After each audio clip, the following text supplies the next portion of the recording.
প্রশ্ন ১। কোন নবী একবার সমুদ্রের তীরের সমস্ত মাছকে দাওয়াত দিয়েছিলেন এবং আল্লাহর হুকুমে হাজার হাজার মাছ পানির উপর মাথা তুলে তার কথা শুনতে এসেছিল? ক। হজরত দাউদ আলাইহিসসালাম। খ। হজরত ইউসা ইবনে নুন আলাইহিসসালাম। গ। হজরত সুলাইমান আলাইহিসসালাম। সঠিক উত্তরটি জানার আগে ভিডিওটিতে লাইক দিয়ে দ্বীনি কাজের অংশীদার হন। সঠিক উত্তরটি হবে গ। হজরত সুলাইমান আলাইহিসসালাম।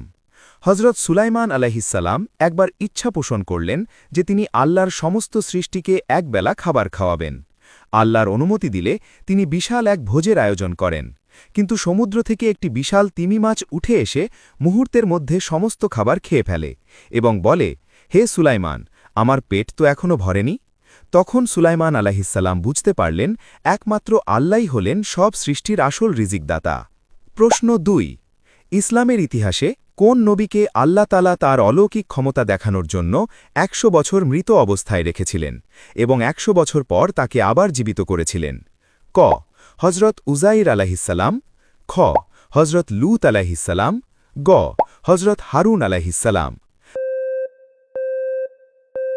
আপনি যদি সত্যি ইসলাম সম্পর্কে আরও জানতে চান তাহলে চ্যানেলটাকে সাবস্ক্রাইব এবং পেজটাকে ফলো করুন।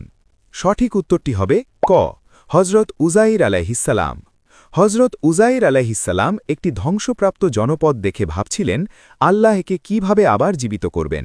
তখন আল্লাহ তাকে সেখানেই মৃত্যু দেন।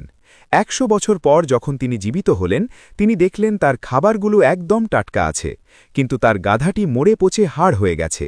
আল্লাহর হুকুমে তার চোখের সামনেই সেই হাড়গুলো জোড়া লেগে গাধাটি আবার জ্যান্ত হয়ে ওঠে। এটি ছিল পুনরুত্থানের এক জীবন্ত প্রমাণ। প্রশ্ন ৩। আমাদের প্রিয় নবী হজরত মুহাম্মদ সাল্লাল্লাহু আলাইহি ওয়াসাল্লাম এক রাতে মক্কা থেকে বাইতুল মুকাদ্দাস এবং সেখান থেকে ৭ আসমান পাড়ি দিয়ে আল্লাহর সাথে দিদার করতে গিয়েছিলেন। এই ঐতিহাসিক সফরকে কি বলা হয়? ক। হিজরত। খ। মেরাজ। গ। জিহাদ। উত্তরটি জানার আগে ভিডিওটি শেয়ার করুন। একটি ভালো কথা শেয়ার করাও সাদাকা। এই জ্ঞানটি শেয়ার করে আপনিও সাদাকায় জারিয়ার অংশীদার হন।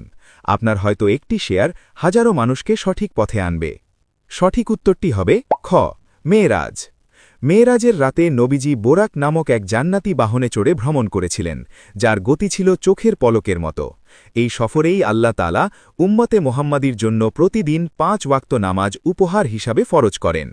আপনি যদি সত্যিই ইসলামকে ভালোবাসেন তাহলে কমেন্টে লিখুন আই লাভ ইসলাম। আপনি কয়টি প্রশ্নের উত্তর দিতে পেরেছেন কমেন্টে জানাবেন।